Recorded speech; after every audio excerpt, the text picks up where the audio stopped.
ok? Então, agora a gente vai iniciar vendo alguns problemas introdutórios de inteligência artificial para tentar ver como esses assuntos se relacionam e depois a gente entra de fato no formalismo que a gente vai querer ver, que é o formalismo de problemas de busca de espaço de estados, ok? Tá, então, a gente está aqui interessado em problemas de inteligência artificial, né? Então, nesses problemas a gente está interessado em maximizar alguma utilidade, maximizar alguma medição de performance. A gente tipicamente tem um modelo de agente e a gente tipicamente tem um modelo de ambiente, né? Diferentes modelos de agentes, diferentes métricas a serem otimizadas e diferentes modelos geram fazem com que diferentes técnicas de IA, diferentes abordagens de IA sejam mais adequadas para resolver esses problemas. Tá? Então, a gente vai estar preocupado em quais ações estão à disposição do agente, que tipo de observação a gente pode executar, quais são as informações do mundo, do ambiente que o agente pode observar, como o ambiente muda em função das ações do agente. Então essas são perguntas que a gente vai querer responder e diferentes respostas para essas perguntas vão definir diferentes técnicas que são adequadas para resolver esses problemas, né? Eu sempre falo, né, que a área de IA é uma área muito heterogênea, né? Então, a área de IA, a gente tem problemas para os quais, tipicamente, a gente não conhece uma solução eficiente para eles, ou seja, uma solução polinomial, e a gente precisa de soluções eficientes que funcionam bem na prática para esses problemas, né? E isso acaba acontecendo que diferentes áreas de IA, a gente vai ter diferentes métodos que são eficientes para essas diferentes áreas. E o que eu falo é que a área de IA tem essa característica de ser uma área bastante heterogênea, ela é diferente de outras áreas da computação, né? Então, se tu vai numa conferência grande de uma outra área da computação, tipo SIGGRAPH, né? Uma conferência super importante de computação gráfica, centenas, né, dezenas de sessões acontecendo em paralelo, e tu entra numa sessão errada, né, não é a tua sessão, tu entra numa sessão errada, tu ainda consegue entender alguma coisa daquela sessão. Agora, se tu vai numa conferência, né, das duas mais importantes conferências que a gente tem em inteligência artificial, a AAA e a EDUCAI, e tu entra numa sessão errada, existe grande chance de tu não entender nada que está acontecendo lá, né? Então isso mostra o quão heterogênea é a área de IA. Ok, vamos lá então. Então, aqui a gente tem nosso primeiro exemplo. Tá, então, antes da gente entrar nesse exemplo aqui, então, a gente já viu um exemplo bastante famoso, né? O exemplo do cubo mágico, né?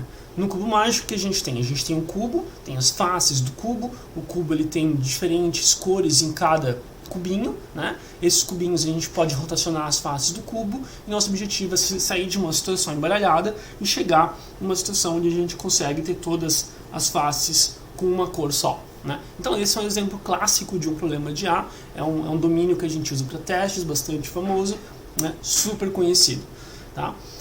Aqui a gente tem outro exemplo de problema de IA, né? Então de um veículo autônomo, né? Então de um táxi autônomo, né? Os carros autônomos estão aí, então esse aqui é um exemplo de um problema de IA. Qual é o ambiente desse veículo autônomo, desse problema, né? O ambiente são o quê? São as ruas, são os veículos, são as pessoas andando, é o clima, né? Como se tem chuva, se tem vento, se tem baixa visibilidade, se está de dia, se está de noite. Esse é o ambiente que a gente tem. Quais performance, que utilidade a gente quer maximizar? A gente pode estar interessado em maximizar pontualidade, velocidade, segurança, lucro, questões legais, né? Então essas são diferentes métricas que a gente pode estar interessado em maximizar. Qual é o modelo de agente que a gente tem? O que o agente pode fazer? Quais ações o agente pode executar? Olha, ele pode acelerar, pode frear, pode buzinar, né? Pode se comunicar com outros veículos, talvez, né? Pode virar o volante. E quais observações o agente tem para tomar uma decisão de como agir, né? Isso pode ser câmeras, né? Ele pode ter informação de câmeras, informações de GPS, de mapa, informações passadas por outros agentes, sei lá, lasers, né? Um monte de coisa. Então esse é um exemplo de um problema de IA. Então são problemas bastante distintos, né? Aqui um veículo autônomo e antes um jogo tipo cubo mágico, tá? E aqui a gente tem um outro exemplo de problema de A, né, um problema de de um bot de compras, né? Então, qual é o ambiente desse bot de compras? Então, isso é a internet, né? São as páginas, são os sites, os produtos, né? Os sites que vendem produtos, os vendedores, tudo isso é o ambiente onde esse bot de compras vai atuar. Qual performance de custo, qual performance de utilidade a gente quer maximizar? Ora, isso pode ser o custo, pode ser a qualidade dos itens comprados, né? Pode ser um monte de coisa. Quais ações esse agente, esse bot pode executar? Ele pode fazer compras, ele pode clicar em links, ele pode preencher formulários, ele pode visualizar, fazer perguntas talvez, uma série de coisas. Quais observações que esse agente faz? Ora, ele pode visualizar essencialmente a página, né? Então, um código HTML, textos, imagens, metadata, né? Então, essas coisas. Então, aqui um outro exemplo de um problema de A, ok? Então, dado que a gente conhece propriedades do ambiente, né, e propriedades e modelo de agente, a gente pode tentar classificar como esse problema de A se enquadra. E dado o enquadramento dele, a gente pode tentar identificar qual a melhor técnica para resolver ele.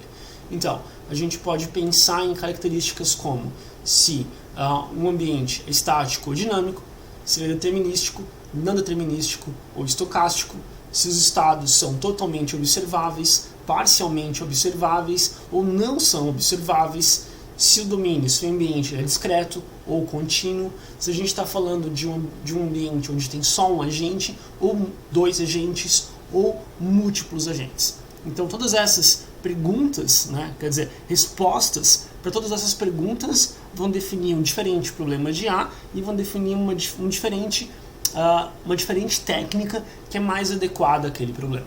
Tá? Então, aqui a gente tem 4 problemas de A, então, cubo mágico, gamão, o bot de compras e o táxi autônomo.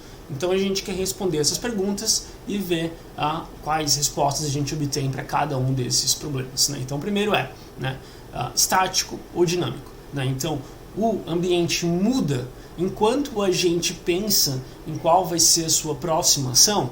No caso do cubo mágico, não, né?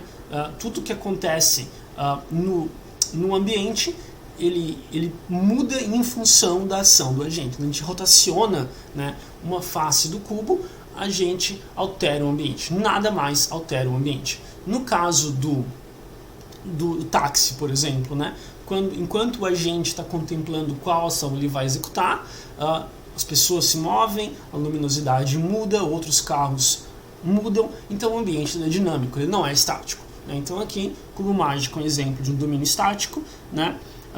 Táxi autônomo, exemplo de um ambiente dinâmico. Depois, né? A próxima pergunta, né? Então, dado que a gente tem um estado e a ação do agente, o próximo estado é totalmente determinado pelo estado atual e a ação do agente, ou existe mais alguma fonte de efeito que muda como vai ser o ambiente no próximo estado, né? Se existe mais alguma fonte que muda o ambiente no próximo estado, então essa fonte pode ser randomizada. Então essa é a pergunta, tá? Então no caso do cubo mágico, dado o estado atual, né, o próximo estado só é determinado pela ação do agente. No caso do cubo mágico, quer dizer, no caso do táxi, não é, né? Então outros agentes, outros efeitos mudam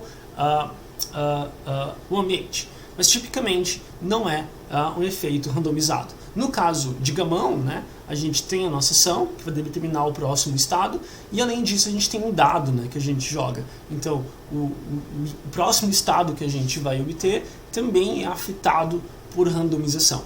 Então a gente fala que um ambiente de gamão ele é um ambiente estocástico, o ambiente do táxi autônomo é um ambiente não determinístico e o ambiente do cubo mágico é um ambiente determinístico. Próxima pergunta, né? O que o agente consegue observar em relação ao estado do ambiente? né? O agente consegue observar todo o estado do ambiente, o agente consegue observar parcialmente o estado do ambiente, ou a gente não consegue observar nada sobre o estado do ambiente, né? Então, no caso de cubo mágico, novamente, o agente consegue ver todas as posições do cubo, então, totalmente observável, né? No caso do táxi, por exemplo, o agente consegue ver só parte da informação, né? Só o que está ao alcance dele. O que acontece na cidade toda que pode ser relevante, ele não consegue observar. Mas claro, isso depende da modelagem de como vai ser o problema, né? E tem situações, por exemplo, em poker também, onde tu vai ter um ambiente parcialmente observável, tá? Então, isso. Ok, a próxima pergunta. A gente está falando de ambientes contínuos ou discretos, né? Isso também se aplica às ações do agente, às observações, à passagem do tempo. De novo, no caso de cubo mágico, a gente tem um ambiente discreto. No caso do táxi autônomo, um ambiente contínuo. E no último ponto que a gente quer observar aqui é quantos agentes estão atuando nesse ambiente. No caso do cubo mágico, a gente tem só um agente tentando resolver o cubo. Então a gente tem single agent.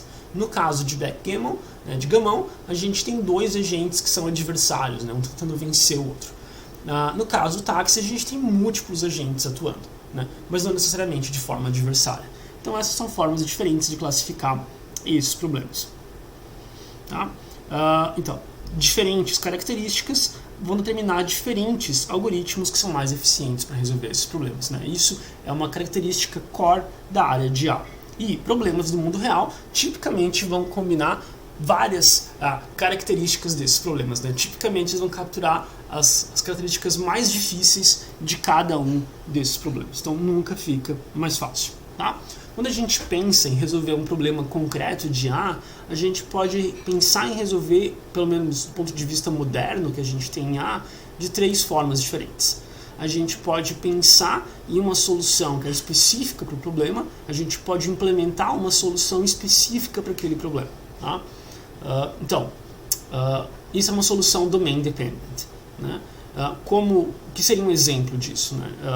Por exemplo, né, o Deep Blue, né? O algoritmo que a IBM desenvolveu para resolver xadrez foi uma solução específica para xadrez, né? Deep Blue não é capaz de resolver nenhum outro problema além de xadrez, tá? A gente também pode pensar em resolver esses problemas através de uma abordagem geral, tá? Então, em vez de tentar criar uma solução específica para um problema, a gente tem um solver geral que resolve uma grande quantidade de problemas. E em vez de ser feito de forma específica para um problema, ele recebe a descrição de um problema como entrada.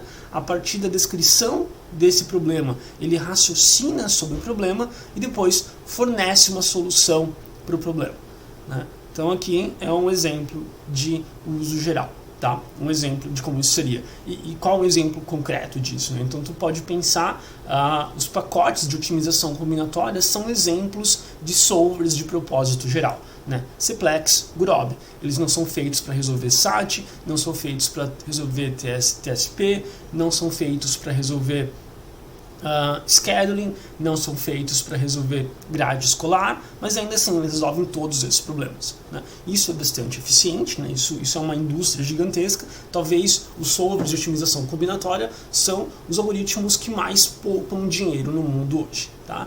Então essa é uma abordagem extremamente relevante. Pensar em solvers de propósito geral que recebem como entrada a descrição de um problema e usam essa descrição para raciocinar sobre o problema e apresentar uma solução para ele.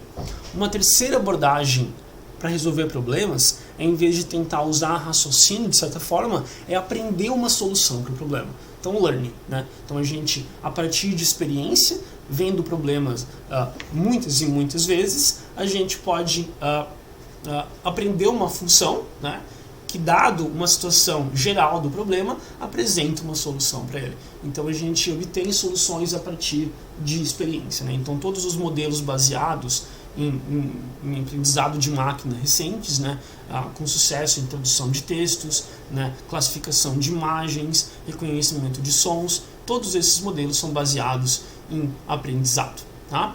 As abordagens, todas essas, elas têm vantagens e desvantagens, né? Então o que a gente pode citar? na abordagem Domain Dependent, qual uma vantagem? Vantagem é a eficiência, né? Quando tu projeta uma solução específica para um problema, isso vai gerar máxima eficiência, mas também tem um custo, né? Mas talvez isso é interessante porque teu problema tem um valor econômico muito grande, né? Então tu pensa nos SAT solvers, né? Então a indústria de processadores é uma indústria bilionária, então vale a pena desenvolver SAT solvers específicos para resolver problemas SAT, né? No caso do Deep Blue tinha um valor comercial pequeno, talvez, né? Mas um valor de marketing muito grande. Então, foi interessante para a IBM desenvolver o Deep Blue específico para o xadrez. Então, vantagem, eficiência, desvantagem, custo, essencialmente. Tá? No caso de um solver de propósito geral, o que a gente ganha? A gente ganha flexibilidade. Tu desenvolve um solver só, quando o teu problema muda, tu não precisa mudar o problema, tu só muda a descrição do problema. Se tu tem um novo problema, tu não precisa criar uma solução do zero, tu só reusa a solução anterior e só cria uma nova descrição. Então, é mais barato, né? Mas tu perde em eficiência. Sempre tem uma troca aqui. A gente supõe, né? Está no core da pergunta P versus NP, mas a gente supõe que não existem algoritmos eficientes para resolver esses problemas, né? Provavelmente eles não existem, então sempre tem uma troca que a gente faz aqui. Learning, né? No caso de learning, a gente tem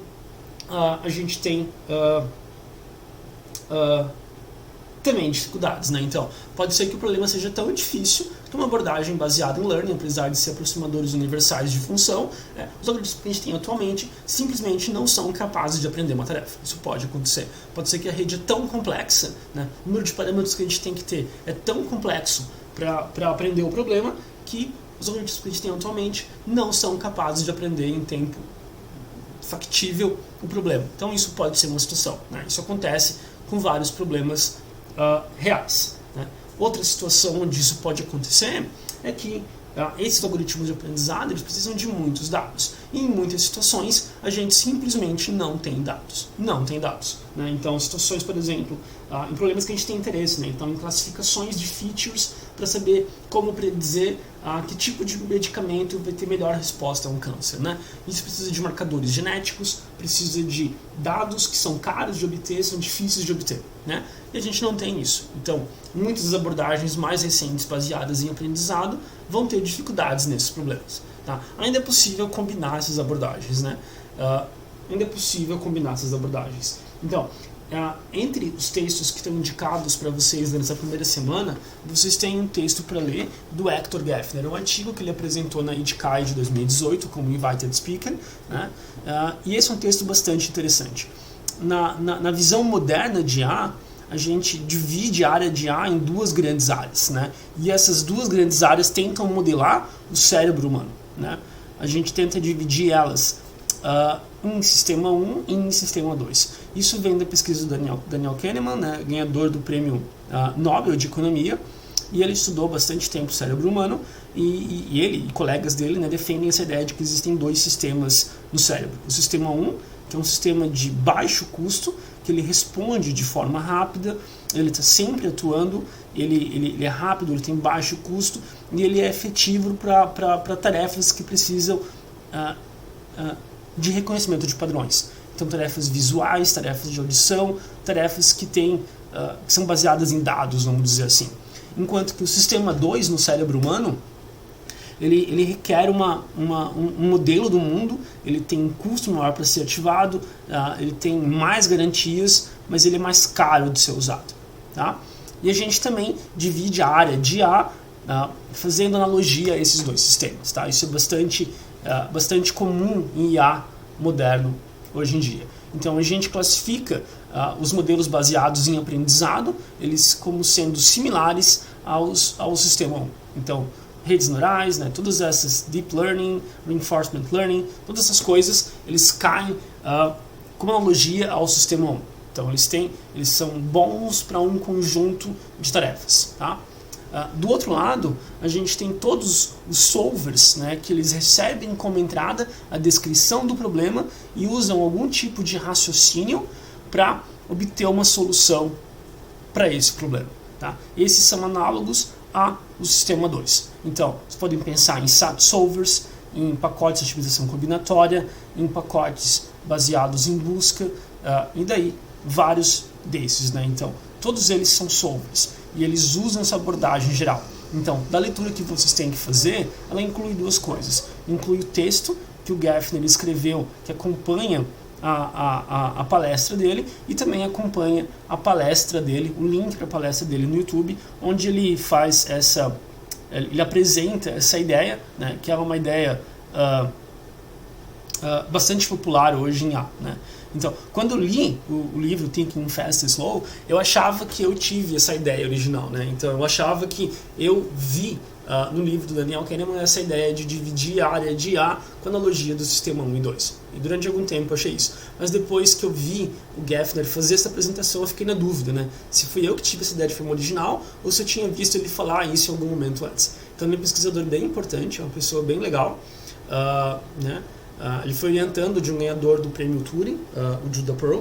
E então, assistir essa palestra e ler esse texto dele é bem importante para vocês entrarem em contato com como a gente entende a área de A de forma moderna, tá? Nessa disciplina, a gente vai focar de forma bastante específica nesse segundo ponto, em solvers de propósito geral. E a gente vai focar em um desses tipos de solvers, que são solvers baseados em busca, que talvez é o mais geral deles, né? Então, que resolve a maior classe de problemas. Muito bem, muito bem. Então, o que a gente vai fazer? A gente vai ter um modelo que caracteriza as instâncias do problema de forma matemática, a gente vai ter uma linguagem que permite a gente descrever essas instâncias de forma compacta, e a gente vai usar algoritmos que exploram essas linguagens para tentar raciocinar sobre a estrutura do problema e obter soluções para esses problemas, tá? Então, aqui, bem rápido, tá? Só vendo essas propriedades dos problemas de A que a gente pode pensar em diferentes abordagens para resolver ele, né? Então, a gente pode pensar, se o teu problema é estático, determinístico, totalmente observável, discreto, tem só um agent, então tu pode pensar que algoritmos de busca informada são os melhores algoritmos para resolver o teu problema. Tipicamente, isso é verdade, tá? Aqui aparece como problem specific, mas não é necessário. A abordagem geral também vai funcionar bem, tá? Então, um outro tipo de ambiente que a gente pode ter são os jogos de tabuleiro, né? 2 jogadores, tipicamente de forma adversária, e eles são discreto, totalmente observável, determinístico, estático e tipicamente também problem specific, né? No caso do xadrez, no caso do AlphaGo, por exemplo, né? O AlphaGo foi bastante interessante. Por quê, né? Porque o AlphaGo foi até uma surpresa para a comunidade, né? Se vocês não leram o paper original do AlphaGo, é bastante interessante. Se vocês não viram o documentário do AlphaGo, também foi bastante interessante, né? A principal pesquisa feita em relação ao AlphaGo, ela iniciou na Universidade de Alberta, né? E as pessoas que foram desenvolver o AlphaGo, eles foram alunos de doutorado na Universidade de Alberta, do Rich Sutton e do Martin Miller. E na época que o paper do AlphaGo saiu, eu era aluno de doutorado sanduíche na Universidade de Alberta, né? Então eu estava lá quando isso aconteceu. E isso foi uma surpresa para a comunidade, porque na época as pessoas não acreditavam que nos próximos, 6, 7 anos, né, a gente ia conseguir obter desempenho super-humano em Go. As pessoas não acreditavam nisso. Era uma coisa que estava um pouco distante ainda, né? Porque Go é diferente de xadrez, né? Em xadrez, se tu pedir para um especialista, né, para um mestre em xadrez, ele consegue te dizer por que uma posição é melhor do que a outra, né? Então tem mais valor material, a gente tem mais peças na mesa, porque os peões têm uma estrutura específica, porque um jogador domina mais espaço no tabuleiro. Então, uma série de métricas que a gente consegue descrever algoritmicamente e dizer por que uma posição é melhor do que a outra, tá? Daí, combinando busca com essas heurísticas que os humanos conseguem expressar, a gente consegue conseguir um desempenho super-humano em xadrez, né? Vencendo o campeão mundial humano. Em Go é um pouco diferente. É um pouco diferente porque o espaço de busca de Go ele é maior, ele é mais difícil, o fator de ramificação é maior do que o fator de ramificação de xadrez. Então isso impõe já um conjunto de restrições. mas a gente mais ou menos conseguiu resolver isso, né? A pesquisa do Martin Miller, professor da Universidade de Alberta, ela mais ou menos deu uma boa direção para isso, né? Então, os algoritmos de busca baseados em randomização, né, Monte Carlo Research, tinham um bom desempenho, mas não o suficiente para bater o campeão mundial humano. Para isso, ela precisava de uma boa função de avaliação, e a gente não tinha isso, tá? Porque os humanos não conseguiam descrever de forma satisfatória o que era uma boa posição de gol. É difícil fazer isso, tá? E daí o que foi feito? O que foi feito foi, em vez de tentar descrever isso de forma explícita num algoritmo, o que os pesquisadores da DeepMind fizeram foi rodar milhares de jogos de gol e deixar que um modelo de aprendizado de máquina aprendesse o que era uma boa posição de gol, né? E daí, unindo os algoritmos, claro, tem bastante sofisticação aqui, né? Mas essencialmente é isso. Então, unindo os algoritmos de busca, mais essas funções de avaliações que foram definidas por modelos de aprendizado de máquina, a gente conseguiu um desempenho super-humano em Go. Isso foi bastante surpreendente, né? Eu lembro disso, né? Eu estava lá em Alberta, foi no dia que saiu o paper na Nature, ninguém sabia, e esses dois pesquisadores, né, o Rick Sutton e o Martin Miller, que formaram as pessoas que foram liderar o projeto do AlphaGo, eles também ficaram surpresos porque aconteceu, e teve bastante discussão, foi um período bastante interessante, né? Então aqui a gente tem dois pontos interessantes, né? Um que, talvez mais, né? Mas que o progresso em A, às vezes, ele acontece e surpreende mesmo as pessoas que são especialistas na área, que trabalharam décadas na área, então isso é parte da coisa. Outra coisa que é que, nesse ponto, tu vê que a gente une as três ideias de soluções de problemas de A que a gente viu antes, né? Então a gente está falando de uma solução que foi específica para um problema, o AlphaGo, né? Então, problem specific, domain dependent. Ao mesmo tempo, ele usou um algoritmo de busca de propósito geral, então entra no ponto 2 também, Monte Carlo Research, e usou uma abordagem de aprendizado para fazer a função de avaliação, do que era uma boa posição e uma posição ruim, tá? Então, as três coisas unidas em uma só, assim como também a nossa mente, né? Então, o sistema 1 não funciona independente do sistema 2. O sistema 2 está direto, né, gerando dados para alimentar o sistema 1, enquanto que o sistema 1 está ajudando o sistema 2 a navegar no espaço de soluções. Da mesma forma como a nossa mente funciona, idealmente a gente quer no futuro que métodos, que solvers de propósito geral se unam de forma melhor a abordagens de aprendizado, tá? Então, bom, voltando ao ponto, é importante ler o texto do Gaffner.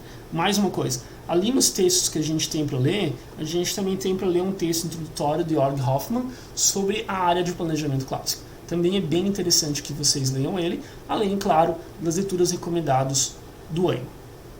Certo.